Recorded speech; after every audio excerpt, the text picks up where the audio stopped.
What's your favorite tool for having students create visuals like infographics and diagrams? My friend Bryon Carpenter from Fresh Air at 5 joins me today to answer that very question. Bryon and I discuss Adobe Express, Canva, Google Drawings, and Google Slides. Also, I share about Brisk's new awesome podcast generator feature, a Chromebook monitoring feature coming soon to Google, SchoolAI's response to some ethical concerns, and a documentary recommendation. Let's get to it. Welcome to the Educational Duct Tape Podcast with Jake Miller. Welcome in duct tapers. Welcome into a new episode. I apologize for not coming to you last week as I had planned to for last week. I mentioned it in the last episode that I was going to do 2 in a week. I should have known better. I was not able to pull off 2 in 1 week. You all knew better. You heard me and you were like, Jake, there's no way you're doing 2 episodes in 1 week. We know you. This is going to come out next week. So yes, here we are this week with a great episode with my friend Bryon Carpenter. Can't wait for you to hear that. Because I am so unpredictable and it's hard to tell when I will unleash these episodes, you want to make sure you're subscribed in whatever app you're listening to this in so that you don't miss those episodes when they drop. Speaking of when new episodes drop, next week we should, I can't make any guarantees here, folks, we should have an updates episode with a couple of EdTech and education news updates and a new soapbox moment that's already percolating around in my brain. So I think I've got a good chance of having that ready in time because I've already got an idea for what we're going to talk about next week. So yeah, make sure you're subscribed so you don't miss out on those. And then make sure you share with your friends, with educators. I want to support as many as I can and share as much news and information with them as possible to help them out. They're all working so hard, especially those of us here in the States that are winding down our year, about to reach the end of the school year. We're in the tough days where it seems like it'll never end and we got to get there and get to summer and then we get our big reward with summer. But I want to help those educators out as much as I can. So make sure you're sharing so they could hear the wisdom that my guests share and all the news happening in the education and EdTech space. All right, without further ado, speaking of amazing guests, let's get to today's interview with Bryon Carpenter. Today's guest. All right, today's guest is Bryon Carpenter. Bryon is in his 17th year of teaching math and science in an online environment, as well as blended learning and face-to-face in media design. Abbotsford Virtual School in Abbotsford, BC, Canada. That is British Columbia. See, I know my stuff, Bryon. He said in 2013, technology is merely a tool which wielded appropriately can enhance this human endeavor that we call education. Sounds pretty educational duct tapey. So as you can tell, me and Bryon are aligned in a lot of different ways here with our thoughts about education and educational technology. You could find Bryon on Blue Sky or Twitter at Bryon, BRYONCAR, as in Carpenter, Bryon Carr, or find his show at Fresh Air at 5 on Twitter, or check out at Fresh Air at 5 on YouTube. That will all be in the show notes, but not in the show notes. Actually, here in the podcast is the one and only Bryon Carpenter. Welcome in, Bryon. How you doing? Great, Jake. Thanks for having me. It's exciting to be here on the Educational Duct Tape Podcast. Long time listener. First time caller. Yep. You've been on the show multiple times, just never in a live interview. An interview like this. That's right. Normally the Bryon appears. So the way it works is I record the episode and then it's time shifted like 3 weeks before I hear Bryon's response because I record, I edit, I publish, and then the next morning, Bryon takes his now infamous Fresh Air at 5 walk and listens to some podcasts and records his thoughts, which he posts on social media, and then turns into a podcast too, which I love, the Fresh Air at 5 show and then the social media clips. And I normally get to hear Bryon's thoughts on the podcast 3 weeks after I recorded it. Mm-hmm. But now yes. I get to actually have the live back and forth conversation. I'll have to wait for the response now. I know it's like, I don't know, the internet today compared to sending mail back in the day, right? You know? we've been pen pals for years, Bryon. For sure. Exactly. Yes.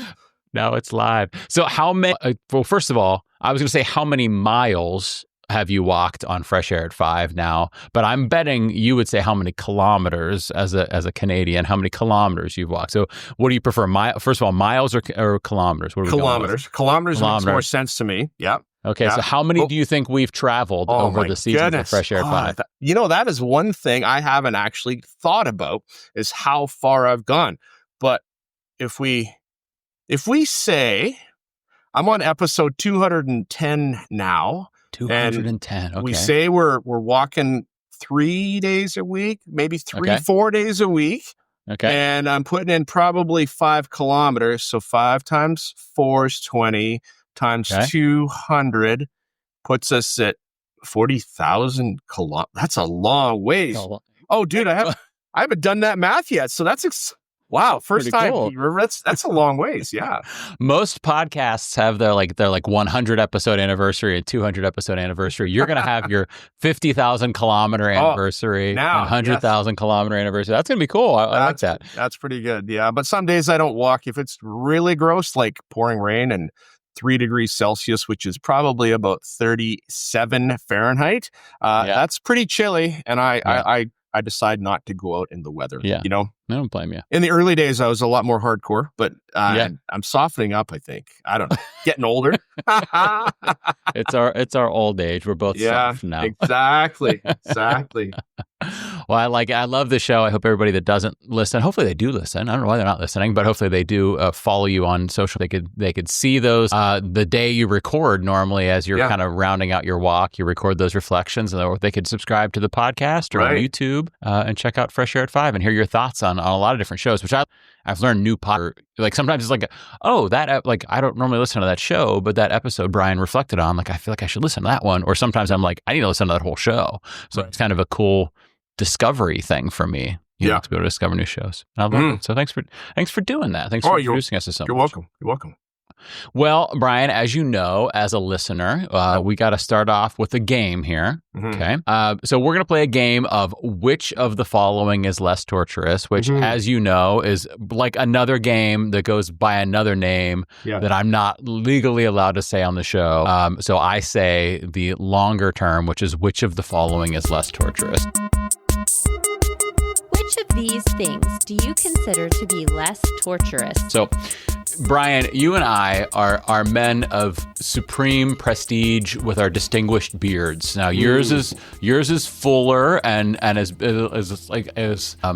has more distinguishment than mine does. But we both have our distinguished beards. So I've got a beard related question for you. Okay. So my question to you is: would you rather have your beard glow in the dark? Like anytime you're in the dark, your beard is glowing, or attract birds like a Disney princess when she sings? Now, your beard doesn't sing. It just attracts birds that just like tweet around and sit in it. Oh my. This is tough. I'm going to go with,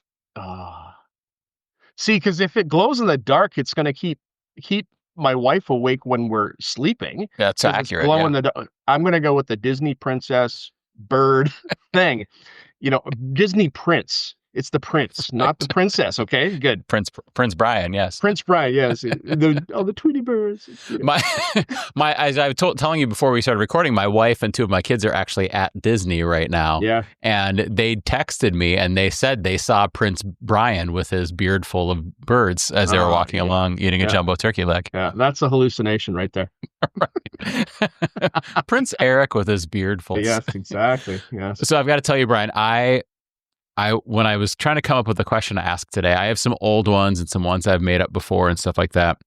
But I was like, we need to ask a beard related question because you've got an impressive beard. Thank you. And I've got the JV version, the junior varsity. Is junior varsity a thing in Canada? Is that a thing? Is that a term?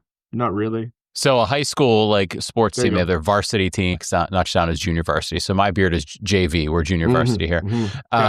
So I went to ChatGPT and I said, I need some beard related, which of the following is less torturous questions. And I was giggling reading all of them. It was so hard to pick just one to ask. That's hilarious. That game, the game by the other name. Yes. I play that at the beginning of every class with my students. And every day? Yeah, every day. I put a poll up in Microsoft Teams and I get them to answer. And they're like, this is hard, Mr. Carpenter. I'm like, well, I'll tell you the right answer when you're done. And they're like, you can't do that. I'm like, well, that's true. I can't. That's true. I can't. It's just, just to engage them in a goofy thing, right? Yeah. I used to do a lot of stuff like that, like either that or like drawing things. I would do it all in Pear Deck back in the day. And which would you rather is what I called them then, because I was in class. You've got educational, like copyright laws are okay to use it in the classroom. I just can't use it on the podcast. For sure. But we did that. For sure. I couldn't ask them questions about beards though, because none of the kids had beards. That's right. If you had a beard. But we don't. I know. Just work with me. Listen, it's a would you rather question. You've got to do some imagining here. Exactly. Okay. All right. Let's get into the real reason you're here, which is not to play games and talk about fires and such. It is to answer an educational duct tape question, which, as you know, and as I'm going to tell the listeners now, are a question a teacher might ask. And the answer that we're going to propose is a technology tool. Now, technology is not always the answer, but on the show, we focus in on times where technology is a tool. As that quote that I mentioned of yours earlier, technology is merely a tool, which when wielded appropriately can enhance this human endeavor we call education. So we're looking for times when technology can be wielded in a way that enhances education. So my question for you is, because I'm thinking about something else in your bio there, my question for you is, what tool or strategy would you use to have students create visual 2D, not like a video necessarily, but like an infographic, a diagram, a drawing, a representation of something I learned in class? I'm sure as a science teacher, there's a lot of times this come up, and certainly in your role in teaching media design, this comes up a lot. So what's your go-to or some of your go-tos for doing that? All right. So back 2 years ago, my district changed from being Google to being a Microsoft district. So there was a lot of creative loss that we have all experienced because of the transition. Now, I'm 2 years into Microsoft, and I'm going to say that Microsoft has a lot of capacity for doing creative things. So that's being said, my go-to 2 years ago would have been Google Drawings or Google Slides as a tool for creative, like graphic design, or Adobe Express. It was Adobe Creative Cloud Express back then. They have now shortened their name to Adobe Express. And my go-to today is Adobe Express for creating graphics, creating infographics, creating posters, creating icons for my student profile, my teacher profile on my accounts, creating visuals for the screens at school. I use Adobe Express a lot, a lot. In my personal life as well, the Fresh Air 5 logo was designed in there. And so for getting students to do this, I would suggest Adobe Express. Okay. Now that is one tool. And we talk about choice paralysis. So I just keep it simple, right? I keep the tool belt pretty simple with specific tools. You and I have talked about tool belts in the past, and having too many tools and walking into Home Depot going, I need to create a hole. There's all kinds of things from sledgehammers to, circular saws to, there's, I don't know, what else can you make a hole with? A bucket? That's not a great tool for that, but you could. A hole in the bucket you don't want either. There's a hole in the bucket, exactly. Or a drill, right? And knowing your most efficient means of getting to these things, that I think is important, that we have that digital literacy as educators so that we can go, the efficient way to get there is this, It's kind of like math, kind of like algebra, right? Algebra rules say, do whatever you want to one side of the equation, you have to do it to the other, right? So students are like, well, I don't know what to do. I'm like, well, do something. It doesn't really matter. Whatever you want, you'll be able to solve it eventually, right? But the most efficient is to recognize what is being asked at the outset of the question, right? So if a teacher asks, how can I get my students to make visuals? I say it depends. And we talk about the teacher's digital literacy, we talk about the student's digital literacy, and the scaffolding we need to get to one of these tools, right? Yeah, lots of good insights here. Let's break down a few of those. So first, you talked about how back in the day you would have used Google Drawings or Slides. Which I used to use Drawings a lot. I don't use it as much anymore. Can you tell, for the listeners who maybe never really dabbled on using Google Drawings or using slides to create like graphics instead of just presentations, what are the powers there? Why is it a good tool for kids to use? Okay, because of accessibility, it's easy to access. If students have a district Google account, or even their own personal Gmail account, yeah, there's age restrictions and things like that related to that. But if they have a Google account, they can get to a tool called Google Drawing. Now, it is not a drawing tool. It has a pen in there. It is not like an art canvas thing. It's more of an object-based drawing, like creation tool. I would compare it directly to Adobe Illustrator, which is big and heavy and complicated. As far as an object-based graphics tool, compared to taking a photograph, for example, in like Photoshop and being able to manipulate properties of that, right? So it's a very simple tool. You can put shapes, you can put text, you can put buttons that link out to things that if you did have an audio file that you wanted to attach to a Google Drawing, you could easily do that. Google Drawings are a one-page tool, so there's only one canvas. There aren't multiple layers of canvases you can put, but the objects are all layered on top of each other up and down. How is that related to Google Slides? Google Slides is just a multi-page Google Drawing, I think I would call it, right? It's got a lot of capacity for doing presentations, but almost everything you can do in a Google Drawing, you can do in Google Slides. It's simple to use. It's easy to access. You have one account that allows you to get to all these lightweight, agile, and collaborative tools. We used to make our school newsletter. I took that project from the office for a class of mine for media design, my grade 11s and 12s, and using Google Drawings, I would make an 8.5 by 11 size canvas, like a portrait canvas. And then we learned about margins and how we need to stay away from I can't print in this area on a printer, right? 1/4 inch margin all the way around. We would stay out of that space, but we did all of our newsletters, and you can see those on my school website if you're interested, in Google Drawings. And so because of the collaborative nature, I could have a class of 13, 18 students all working on one document on different pages of that document right now. And it was fast. It was agile. It was very, very good, right? And so that's a go-to if you've got Google accounts. Yeah, I agree. One, I'm talking about the difference between drawings and slides. There are a couple main differences. One is, like you said, slides is multi-page, drawings is not. Drawings, there's no, unless they've changed it since I last looked, there's no built-in way to add a video to a drawing where you can in a slide. Technically, you could put it in slides. Yes. Copy it and paste it into the drawings, and then it works in the drawing. That's kind of like the hack to doing it. Okay. Yeah. But yeah, there's no inherent way in there. And I think the other thing that's nice in drawings is kind of twofold. One is that you could change the dimensions of the page on the fly, like just drag that corner. Drag the corner, make it wider, make it taller. Whereas in slides, you'd have to change the page setup, and sometimes that distorts stuff on the page. That's true. Yeah, it kind of blows things up and right. Yep. And then the other thing about drawings is you could export them as PNGs with a transparent background. I'm not sure if you could do that in a slide. I don't think you can do it in slides as a transparent background. So the transparent background is a drawings thing. Yeah, right. Nowadays, there's so many tools that could take the background out of stuff, but still, it's nice to know you could do that in there. Yeah. You mentioned it being object-based in there. Is that a technical term? Like, can we say that's object-based media design? Is that the right term for it? I would say so. Yes. Yeah. And then what would you call... Because they're distinct objects. Like a rectangle or a picture. Rectangle, or a text or a curve or a line or multiple lines can be grouped together and treated as an object that can move around. Yeah.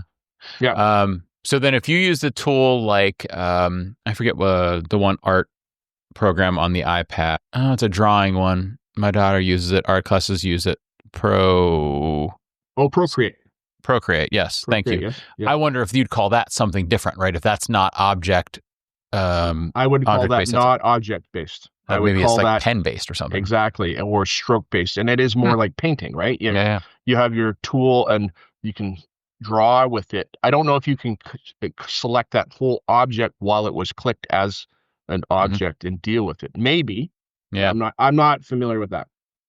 I think you probably can, but I think it's coming at it from the, like, it's not made for doing that. It's made for operating the other way. Like shading is shading. It's not one object or a set of objects. Yeah. Yes. So I think I agree with you. That's a new term for me. I never thought about what the term that goes there would be. Okay. And I think it's got some benefit there. You mentioned it's in layers, and a lot of graphic design programs, more sophisticated graphic design programs, are also in layers. So I think the benefit of maybe doing Google Drawings, say with young kids, elementary schoolers, they're not using a sophisticated graphic design tool, but they're starting to interact, and things are in front of or behind each other. They're in layers. Yeah. And so I think there's some benefit there just as an experience. Yes. That's cool. Good advice. I'm going to throw in too, if anybody is interested in having kids do graphic design in slides or drawings, Tony Vincent runs a great thing, Shapegrams. Yes.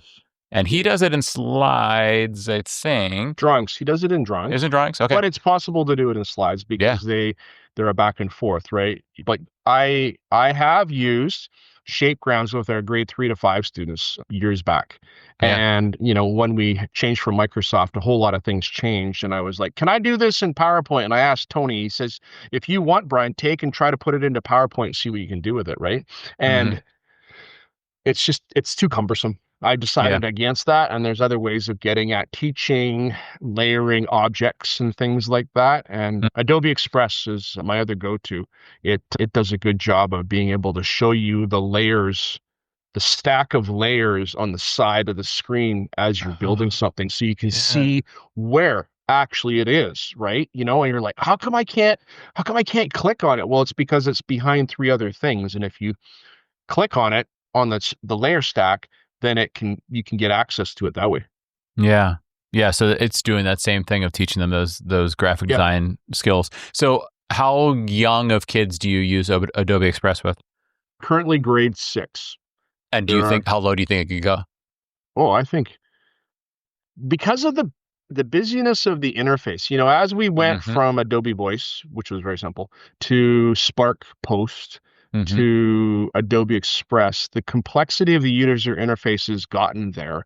But with some click on the plus, click on a custom size graphic to make you graphic, and that kind of thing, I could probably work with grade 4s and 5s on that.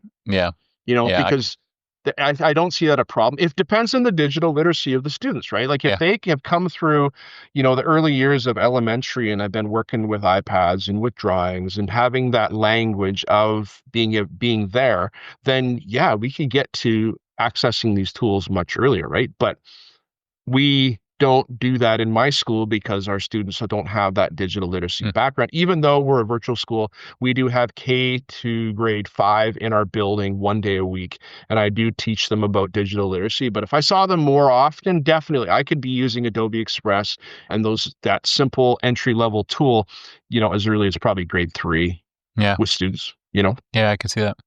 So I haven't been in Express much over the last few years. Maybe even since it was called Spark. I think I used to make podcast artwork and promos and stuff like that in there.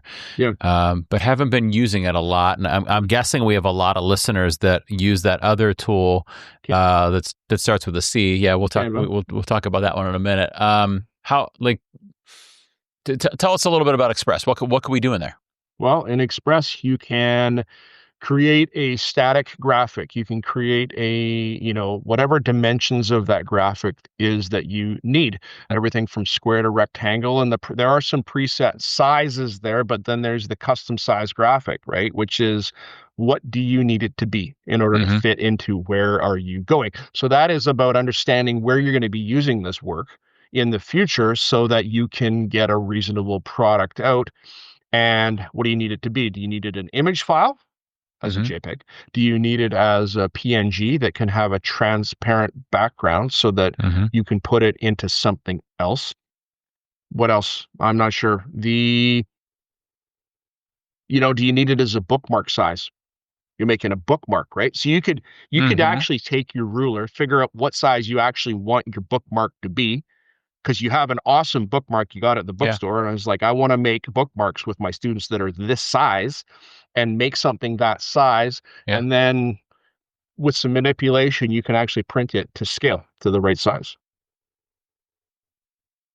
And then you could print, you could kind of publish, just view online, right? You could interact with it in a lot of different ways, right. copy it and put it somewhere else maybe too. There is share online availability with that. You could download it as a PDF file for printing. Beyond that, we start getting into taking a static graphic and then adding animation to that graphic so the text moves around and spins, comes in off the side, right? As soon as you start doing animation things, your output then becomes an MP4 file, which is a video format file, which opens a whole new world of all kinds of things. Takes me to that Disney song, right? Yeah, which it's probably exciting for you in that class to be able to go like, we can always go further. We could take this thing we've been doing with these static images and now add some animations. We could pull them out into a video format and then edit them together into videos. Yes, like you could level up and up and up and up with it. There's that capacity within Adobe Express. Canva's got all this capacity as well. It's another tool that is an entry-level graphics design tool that allows people with not as much graphic design capacity to actually be able to make good looking things. So as much as I'm an Adobe Express guy, Canva is great. It's just not the world that I spend my time in, right? What's the pricing like with using Adobe Express? Do you guys have to have like the Creative Cloud accounts in for that, our or you use district? free We version? had used free versions, which allows you to do actually quite a lot of things, right? And from the outset, looking at your free versions of what Canva used to be, this was back a number of years ago. The free version of Adobe Spark and Adobe Express gave me more capacity with my students for what's free. But I don't know if that's, now there's Canva for education, so the teacher can have an account, and then it's free pro accounts for their students. With a Creative Cloud account with your district in the back end, students can have the pro experience in Adobe Express. So we can play at the pro level in our classrooms because these tools, these companies have said we think that that's important, right? So they want you to start using these tools before they leave, so then they're more likely to use these tools when they leave, even if there's a cost associated with them, right? Yeah, that was the Google plan years ago, right?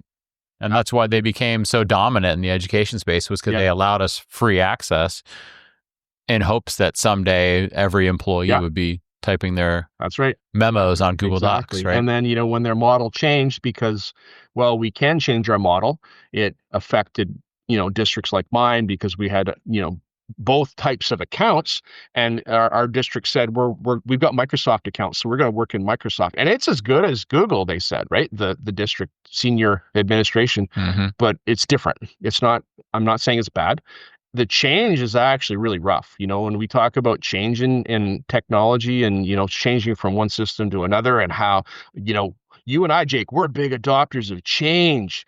But when we actually pushed into that box and the lid gets shut on us, we don't like it, do we? We don't like the fact that we're being forced to change, right? It's the forcing to change as opposed to the option to change. So, yeah. I saw a quote the other day that was, humans aren't resistant to change, they're resistant to being changed, right? So like, we're willing to try something new. We're not willing to be forced to try something new. That's when we push back, is when somebody's pushing it on us, right? Okay, so talking about the pricing thing. So Adobe Express for education is free for K-12. But then there's also the Adobe Creative Cloud, which is a step up from it, right? Yes. And that's a paid one, but that brings in Photoshop and Illustrator and Premiere Pro and like all manner of the whole ability of Adobe creation, right? I think. I don't know 100%. There might be different levels of that as well, right? Yeah. And in our districts, there are some media design teachers that use Photoshop and Illustrator in their classrooms. I personally have not chosen to do that because I think that I can teach the techniques of graphic design away from the technology of graphic design, right? The strategies and the processes. Right. You're more worried about the language that we use, so that when we get to a new type of tool, we go, oh yeah, I need to put this layer. Is there layers here? Is there, are there objects? Is there a library of stock images that's available? Do I have to go get them? Import those things. And having that language, I think that's really important. Yeah. I saw a quote the other day that was, humans aren't resistant to change, they're resistant to being changed. Right. So like we're willing to try something new. We're not willing to be forced to try something new. That's when we push back, is when somebody's pushing it on us. Right. So, okay. So talking about the pricing thing. So Adobe Express for Education is free for K-12. But then there's also the Adobe Creative Cloud, which is a step up from it, right? Yes. And that's a paid one, but that brings in Photoshop and Illustrator and Premiere Pro and like all manner of the whole ability of Adobe creation, right? I think. I don't know 100%. There might be different levels of that as well, right? Yeah. And in our districts, there are some media design teachers that use Photoshop and Illustrator in their classrooms. I personally have not chosen to do that because I think that I can teach the techniques of graphic design away from the technology of graphic design, right? The strategies and the processes. Right. You're more worried about the language that we use, so that when we get to a new type of tool, we go, oh yeah, I need to put this layer. Is there layers here? Is there, are there objects? Is there a library of stock images that's available? Do I have to go get them? Import those things. And having that language, I think that's really important. Yeah, and I think you're building learners who are like technologically ambidextrous. It doesn't matter what tech tool they use. If they go to a company someday that's using Canva or is using Illustrator or is using some tool that hasn't even been invented yet, or Figma or some other tool, they're going to be ready to rock because of the skills you've taught them that weren't technology focused. It reminds me of the way that like guys like you and I reacted when Google Docs became common in our workplaces. Like I'd been using Word for so long, and before that I've been using Word Perfect. And when I started using Docs, there was like no transition period for me, really. Like I kind of just knew how to do everything because it really was a very similar interface, and I knew how to do things. The biggest change actually when that happened was me trusting the fact that cloud storage is where my stuff is going to be. Like I just want to put it on my computer. Well, what do you mean you can't put it on your computer? Well, I mean, you can put it on your computer as a Word document, but like I don't want Word. I want Google Docs, but I don't. What's this cloud, right? And it's funny to look back and go, we have our cloud storage, and how do we buy music today? How do we do all the things that we do? And we are trusting the cloud. I look out the window and it's a different shape every. How do I trust my files still in there if that cloud changes? Exactly. But over time, I've become accepting of that, and I don't know. It's the way it is. It's cumulonimbus today. Are my files still in there? Pretty much. Exactly. So I know in Canva, which is the one that I'm using the most often right now, there's a lot of templates and things like that in there. Is that the case with Adobe? Are there lots of templates still? Many templates. A lot of accessible templates for all manner of things. I don't teach my students to use templates. I hardly talk about templates. They're there. They see them. They know they're there. But I don't go, okay, today we're going to go find our favorite template and make an infographic, right?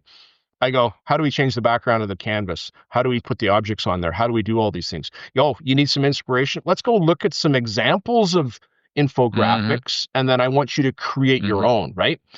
Do I know if they are using templates or not? I can tell because templates are magnificent and they're very well designed, as opposed to some of the work my students give me is not that, but others that are getting good at it, it's like, I can still tell because there's things about templates, the way they do their seemingly insignificant graphics up in the corner and the backgrounds and things like that, but we can teach our students these things. I think when I think about the way I use templates, I never leave them the way they are. Right. I always go and mess with stuff in it. But if I didn't know how to do the things, I wouldn't be able to do that. Right. So you're also developing kids who can go in and now they're ready to use the template effectively because they know how to do the things. Right. That's right. And I think that's related to another technique that we're learning in our world today about prompt engineering. Yeah. Using a menu-driven AI system compared to a text-based, you got to put all the information in system, right? And the two different things, one, you can get to magnificent things as opposed to having to learn how to write it so that you can get to those same magnificent things. Yeah. Right? Yeah, that's a really good point. Yeah. Yeah, and that's what people worry about with the changes. This is totally off topic, but with how AI is affecting writing, is that you or I could use AI to help us with writing things because we are experienced writers. You know what I mean? And so we know then what to look for, what to tweak, what to change, what to ask for. But if a kid comes up through the school years and doesn't develop that skill first and just starts using AI, it's going to change things, which is the same kind of thing there too. I will note, actually I'll ask a question. So you teach the media design, but you also teach science. In science class, if you assign them to do, let's say, an infographic, would you allow them to use templates there? I would.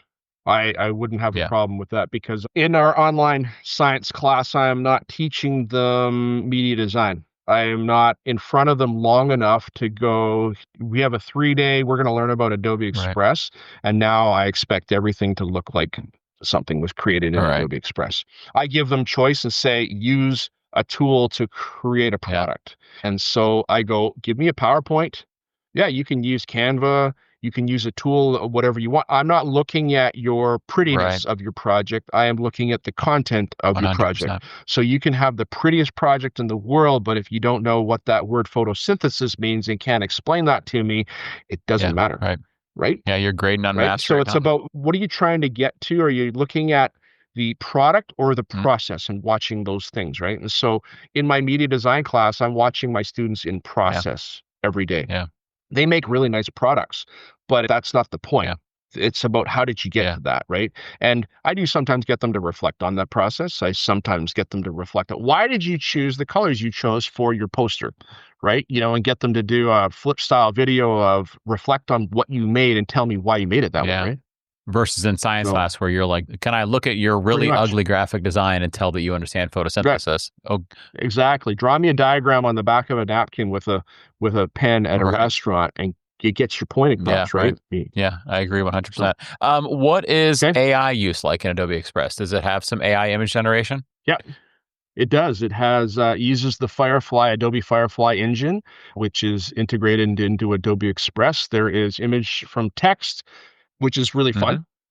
And that, for our students, that's an accessible way of getting to seeing what AI can do. And can't do. It's like, I can't do. And it's an immediate response thing, right? Like I put it in a text prompt and I get something out. I change that text prompt and I get a new thing out. And then I put the original text prompt back in and I don't get the original thing out. It changes. And so there's the ability to start talking about AI literacy inside of Adobe Express with, what do you need for your prompt, right?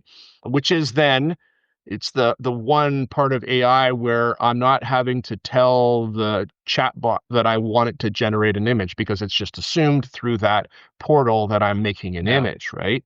So there's that. There is voice to animate, which is a cool thing. It makes a little animated character. You can't make your own animated character, but you can use one of probably 150 characters that as it's talking, it waves its hands around, the mouth moves. It's totally in sync with what you, the voice, gave it, right? So it's a different way of allowing students to record their voice and have it on the screen, but not their face, because a lot of students are self-conscious about that. So there's that. You can use AI in there to get to changing the type of font, like bubbles or clouds, and font effects, so it can affect your fonts, which is pretty neat. Oh, that's cool. I haven't tried the font effects. I've tried the voice to animate, which is really so easy to use. Kids just record their voice, pick a character, it does it. Reminds me of Chatterpix back in the day. But Chatterpix, you could put in your own picture and say this is the mouth, whereas voice to animate, you cannot do that, right? There's a way to do it, Jake. There's a way. Oh yeah, so Chatterpix you can take a picture, and then when you go to animate a character from your voice, you can go to the mouth selections and have it give you some big red lips that cartoon-wise talk, or a flat mouth that opens and yeah. closes. And I use that for we have a salmon tank project, and I take, a little swimming salmon and I put a little mouth on them like Chatterpix and have it talk to the kids and put it into a bigger video, right? So there's a way of getting Okay, I like that. I didn't know about that. And, I don't know if Canva can do that. So that's one thing that Adobe Express has that's brilliant, I think. Yeah, I kind of feel like can I take your class now? That's true. I'm just going to join. I just want to join Bryan's class. This is Jake. I'm not going to tell you how old Jake is today, but he's joining us from way over there. Yes, way over there. Way over there. Jake's a remote learner. I am a remote learner. Not even remotely in the same country as in remote learner. Exactly. I think the text effects one is one I need to try out because I've seen that. Like how does that work? How do you pick what kind of material to make the font out of? Yeah. So you basically choose a font style like Arial or Bebas New or something big and chunky, right? Like a display type font. So not Papyrus. And then you say apply, not Papyrus. That's very thin. No. And then you say, I would like you to make, make a jar of pickles effect. I'm serious. This is fun, man. Do that. So yeah, Erica Sandstrom, she did this at one of her conferences. I was at a conference recently and talking to her green screen gal, and she was like, watch this. And she types in jar of pickles. And I'm like, that's cool. Like the pickles are in a jar with a shiny thing with, so there's that, or clouds, or, waves of the ocean, and get descriptive with what you're trying to get to. And there's different ways that you can work with that. That sounds really cool. I'm excited to try that out. The art for this episode should be Bryon Carpenter written in jar of pickles font. Okay. All right. I'm expecting it, bro. I'm expecting it. Yeah. For my podcast art, I use Adobe Express text to image for nearly all my podcast art for the covers for every episode. Nice. So I have it set up. It takes me moments to do, type in what I'm trying to get to, and boom, to do that. So very cool. Well, thanks for sharing so much awesome stuff, Bryon. I appreciate it. Oh, you're welcome. Glad to share. Like I said, glad we could talk. We learned some stuff. Yeah. So I like I said, I wish I could be in your class to learn more about your media design expertise. I think everybody's going to be following you on the socials to learn from you and tune into Fresh Air at 5 to hear your reflections. What I'm excited for right now, though, Bryon, is for when you listen to this episode on your morning walk and then record your thoughts on it. Oh, it's like Inception. Yes. Yes, exactly. It's a very meta. And then as you finish the one more thing version of your response, I'm going to be wondering, does the top stop spinning or not? Exactly. All right, Bryon. Well, thanks for being on, buddy. It was a pleasure. You're very welcome. So glad we finally got Bryon on the show. He has so much wisdom to share. I hope you guys are all going to go out there and follow him and continue to learn from his work and listen to his podcast. He has a lot of great wisdom and reflections on podcasts to share. A lot of great opportunities to learn from this guy. He's a good guy too. So now let's transition over to today's edition of some EdTech and education news and updates for you.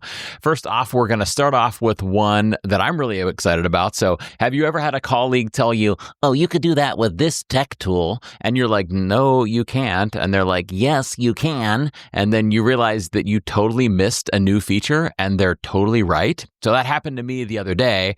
And wow, was I glad that person was right. So what I discovered was that Brisk, the AI tool already known for helping educators with feedback and differentiation, has introduced a podcast generator. So this new feature lets you turn a source like a Google Doc, a PDF, a website, or a YouTube video into a short form podcast that you can listen to or send for your kids to listen to. You just click the brisket button, which, as someone who deeply appreciates good barbecue, I can't help but think of smoked brisket every time I see that button. But anyhow, this new feature is almost as awesome as a brisket sandwich, almost. But anyhow, if you click Create and choose Podcast, Brisk generates a podcast summarizing your content. You can even guide it by specifying what to focus on. So if you're using a website that covers a range of different topics, you could say, I'm focusing on these specific topics that are on that website. You could even specify certain academic standards for it to focus on, and it creates that podcast based on that guidance. Now, before you get too excited, a quick reality check here. The length of the podcast that you can have generated depends on which Brisk plan you're on. So if you're using the free version, you can generate podcasts that are up to 2 minutes long. And then the length depends on just what the AI chooses, but the max will be 2 minutes. If you have the Pro subscription, those podcasts will go up to 4 to 5 minutes. So a max of 5, they tend to be in the range of 4 to 5. And if you have access to the Brisk for Schools and Districts plan, so if your district or your school pays for that, then your podcast that it generates will be up to 10 minutes long. So since they are short podcasts, it's not really for replacing like a full lesson plan, but they're great for quick recaps or helping make content more accessible. Plus, we know the attention spans of our kids are short, so I think those lengths are actually just fine with me. If your content would require more time, like you'd say you need 20 or 30 minutes, you may find that chunking it and creating shorter ones might be better anyhow relating to their attention span. So chunk that information into multiple of these short podcasts. Now, if you're thinking, wait, doesn't Notebook LM already do this? You're not wrong. But Brisk does a few things differently, and in some cases better, and in some cases Notebook LM is the right choice for you. So first off, Brisk gives you a transcript that you see as you play the episode. Notebook LM doesn't do that. Brisk gives you a shareable link. So you generate a link, share it out to your kids in Google Classroom or wherever. With Notebook LM, you have to download the file and share it manually, like through Google Drive or something like that. Brisk lets you translate podcasts into over 40 languages. So you could tell it to generate the podcast in Spanish if you want. Huge for English language learners and multilingual family engagement as well. Notebook LM doesn't do that. That said, I do think the AI-generated voices in Brisk sound a bit less natural than Notebook LM's. They're not bad, just a little less human-like. Like if I listen to a Notebook LM podcast, I sometimes can't tell it wasn't real humans. With Brisk, I think there's that uncanny valley, and you can tell, but still, not bad. Still very usable. Also, Notebook LM's interactive feature where you could talk back to the host, really rad. Brisk doesn't have that. And the other thing too with Notebook LM, number one, the podcast episodes are longer. And number two, you could put multiple pieces of information in there for it to generate the podcast from. Whereas with Brisk, it's just one, but you can maybe finagle and combine multiple things into one Google Doc and then would use that too. And now for the feature in Brisk that really got me excited and makes me say like, oh, this is cooler than Notebook LM for this reason. That's the Boost It button. So the Boost It button has been there in Brisk for a while. So after you make anything in Brisk, including the podcast, you could boost it into an interactive activity. So we're talking exit tickets or pulse checks or tutor chatbots, stuff that not only extends the learning and makes it more engaging, but also gives you a window into student understanding. And because Brisk tracks those interactions, it's a built-in formative assessment tool with a side of oversight, and that is powerful. So I haven't seen this implemented in a classroom yet, but I've experimented with it, and I'm impressed. If you've used it, I'd love to hear what you thought and how it worked out in the wild of a real classroom. So let us know what you think on Blue Sky or on SpeakPipe. Hashtag EduDuctTape or speakpipe.com/EduDuctTape. Next, a few months ago, Google dropped a little preview of something called Class Tools, and it could be a big deal for classrooms using Chromebooks. Now, to be clear, I don't think these features are live yet. They're coming soon, and they're only coming to managed Chromebooks, which is most of you. Your Chromebooks are managed by your school district, but only coming to schools using the Google Workspace for Education Plus plan. So many of you I know are not on Plus plans. So it's definitely not something every school will have access to. That said, here's what they say it'll include. So you'll be able to remotely share and pin content to student screens. So you can send stuff right to the kids' screens. You'll have live screen viewing. So you'll be able to see if they're off task by looking live at their screen. And you can see what they're working on in real time.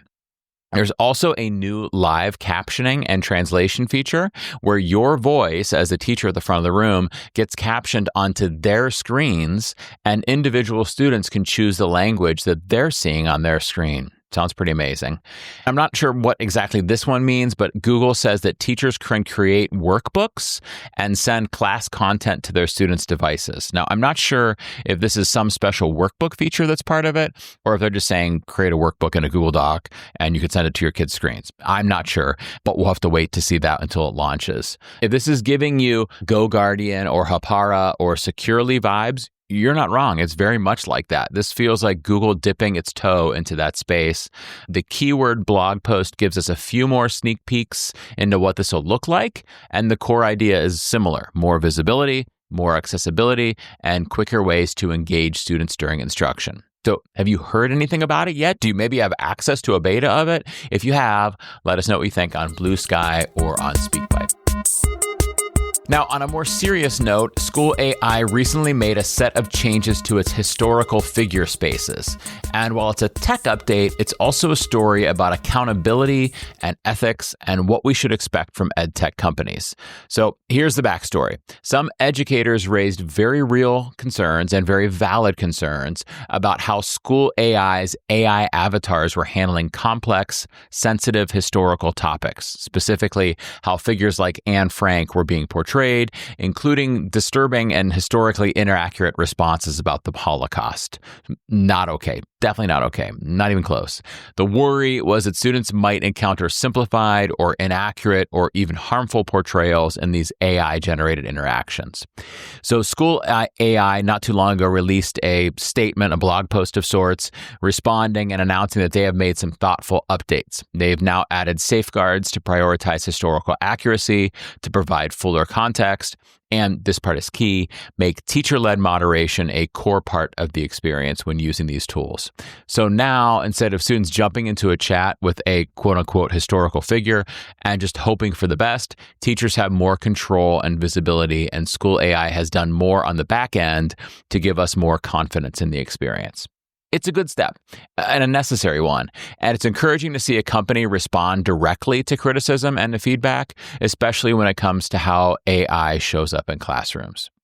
Now, while it's a good step, some people would say it's not far enough. They'd like them to go further than this and not have these historical figure spaces at all. They have a handful of reasons, all of which are valid, I think. Those include the implications of making technology seem more human, potential bias that may creep into these spaces, the risk of inaccuracy, the weirdness of quote unquote talking to deceased people, and the fact that these figures did not consent to this usage of their persona, and also the troubling notion of pretending to speak to flawed figures like past presidents who were enslavers. How do we feel about that, right? So I think there's a lot to think about here and a lot of discussions to be had. But I wanted to make sure you were aware of these issues and this update to SchoolAI. Even if we think they maybe should be going further, I think it's important to be aware of what they have done so far. So what do you think? Are these updates enough? Where should we be speaking up and encouraging them to do more?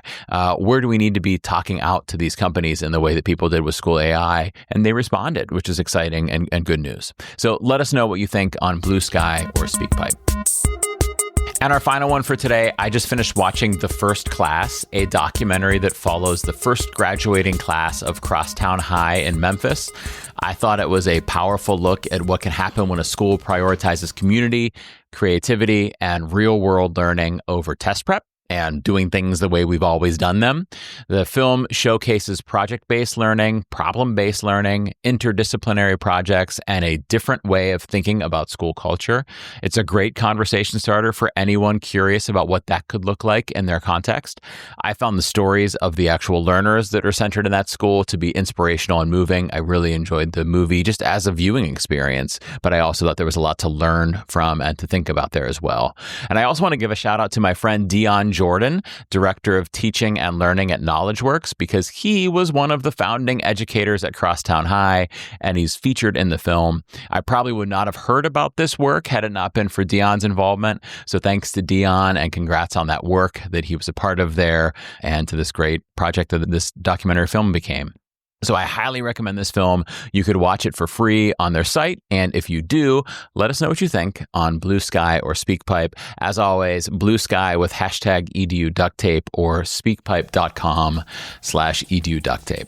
Well, that does it for today. Thanks for being here with us. I hope you enjoyed the show. I hope your May is going wonderfully. I hope you've got some great spring weather. If you're in the continents that are having spring right now, I hope your school years wrap up well. If you're in that same situation, thank you for all you do for learners. Thank you for tuning in. Have a great day.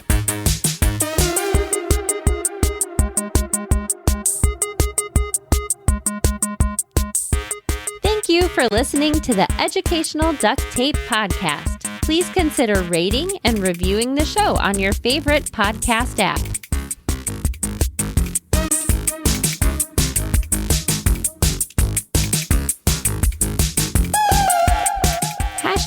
#EduDuctTape.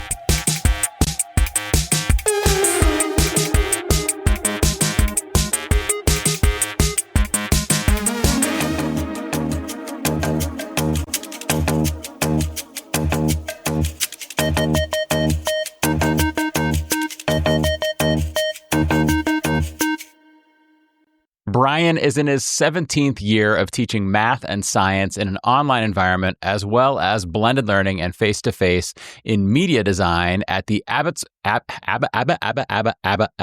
gonna. There's an outtake right there.